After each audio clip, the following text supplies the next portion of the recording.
Now, next topic is capital asset pricing model. In short form, we can say CAPM.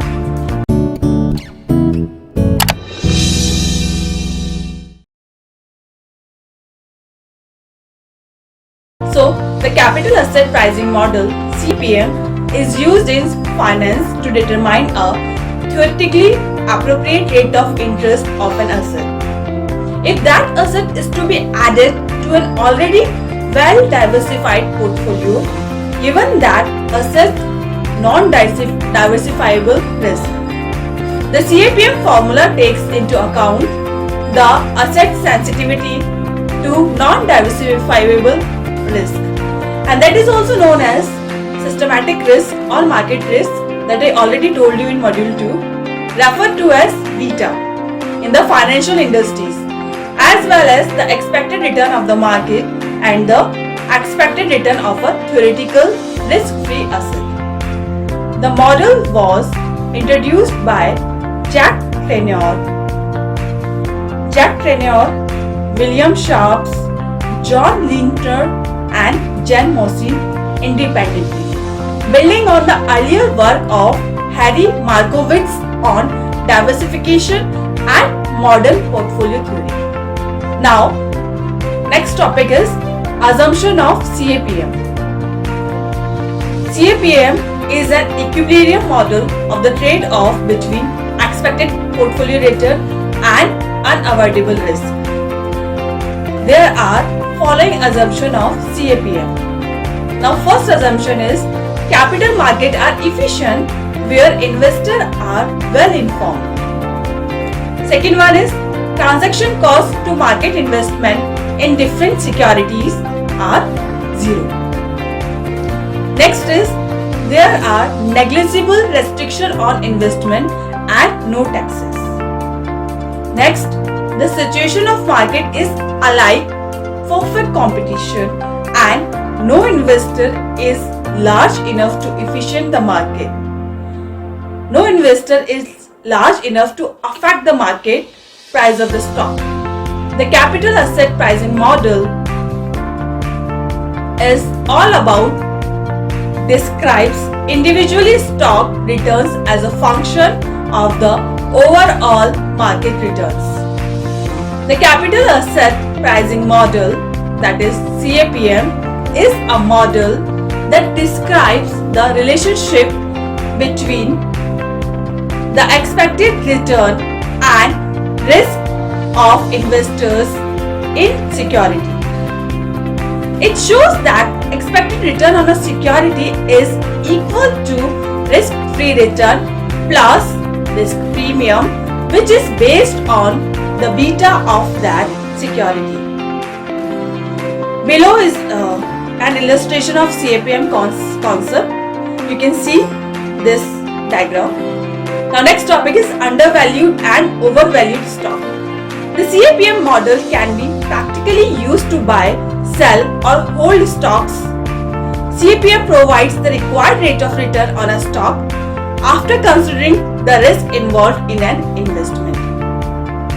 Based on correct market price or any other judgmental factors, that is known as benchmarks, one can identify as to what would be the expected return over a period of time. By comparing the required return with the expected return, the following investment decisions are available. So, in the first case, when CAPM less than expected return, we need to take a decision buy. This is due to the stock being undervalued, that is, the stock gives more return than what it should give. In the next condition, that is second condition, when CAPM greater than expected return, we need to take a decision sell. This is due to the stock being overvalued, that is, the stock gives less return than what it should give. And the third condition is when CAPM is equal to expected return. In that condition, we need to take a decision to hold. This is due to the stock being correctly valued. That is, the stock gives same return than what it should give. From another angle, if the current market price is considered as basis of CAPM, then actual market price less than CAPM, stock is undervalued. Second condition, actual market price greater than CAPM, stock is overvalued. Actual market price is equal to CAPM, stock is correctly valued. Now, next topic is security market line. So what is the security market line? Security market line is a graphical representation of CAPM. This line indicates the rate of return required to compensate at a given level of risk. When we plotting required return on y-axis and beta on x-axis, we get an upward sloping line which is given by RM minus RF. This is called risk premium. The higher the beta value of security, higher would be the risk premium relative to the market. This upward sloping line is called security market line, that is SMA. It measures the relationship between systematic risk and return. Portfolio evaluation. In this topic, this process is concerned with assessing the performance of the portfolio over a selected period of time in terms of return and risk. It involves quantitative measurement of actual return realized and the risk borne by the portfolio over the period of investment. The objective constructing of a portfolio and revising it periodically is to maintain its optimal risk-return characteristic. Various types of alternative measure of performance evaluation have been developed for use by investor and portfolio manager. This step provides a mechanism for identifying weakness in the investment process and for improving this deficient area. It should, however, be noted that the portfolio management process is an ongoing process.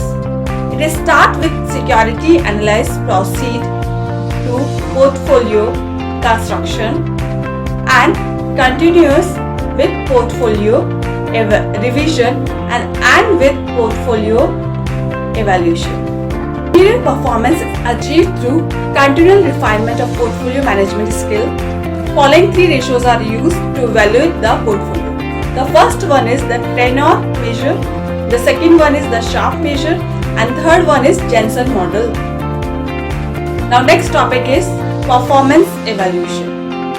In order to determine the risk-adjusted returns of investment portfolios, several eminent authors have worked since 1960 to develop composite performance indices to evaluate a portfolio by comparing alternative portfolios within a particular risk class.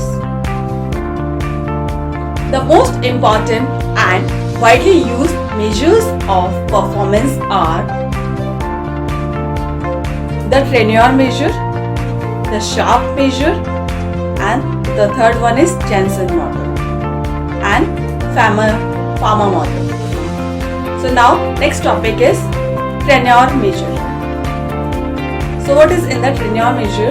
The tenor measure is developed by Jack Tenor. These performance measures evaluate funds on the basis of Tenor's index.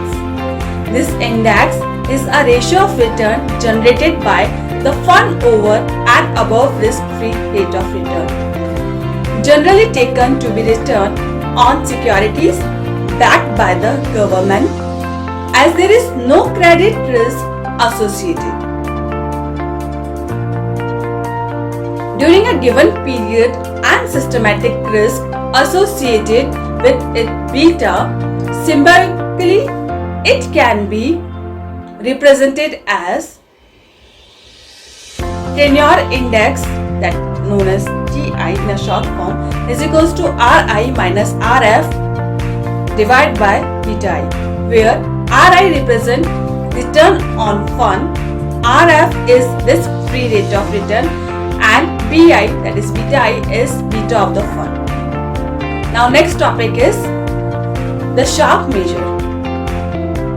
In this model, performance of a fund is evaluated on the basis of Sharpe ratio, which is a ratio return generated by the fund over and above risk-free rate of return, and the total risk associated with it. According to Sharpe, it is total risk of the fund that the investors are concerned about. So, the model evaluates funds on the basis of reward per unit of total risk. So, it is actually on total risk.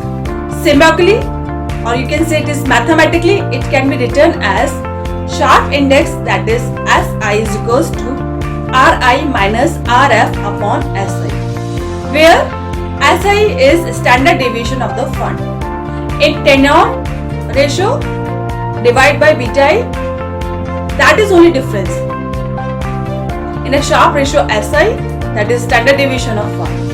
While a high and positive Sharpe ratio shows a superior risk adjusted performance of a fund, and a low and negative ratio is an indication of unfavorable performance. Now next topic is comparison of Sharpe and tenure. Sharpe and tenure are similarly in a way, since they both divide by the risk premium by numerical risk measure. The total risk is appropriated when we are evaluating the risk-return relationship for well-diversified portfolios.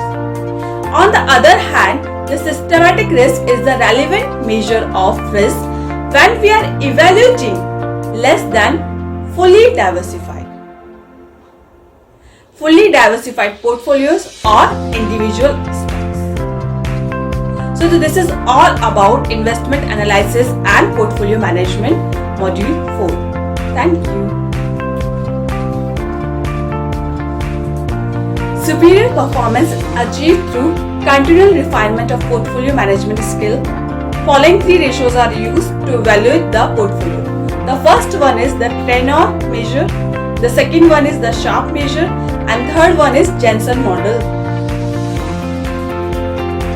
So this is all about investment analysis and portfolio management, module 4. Thank you.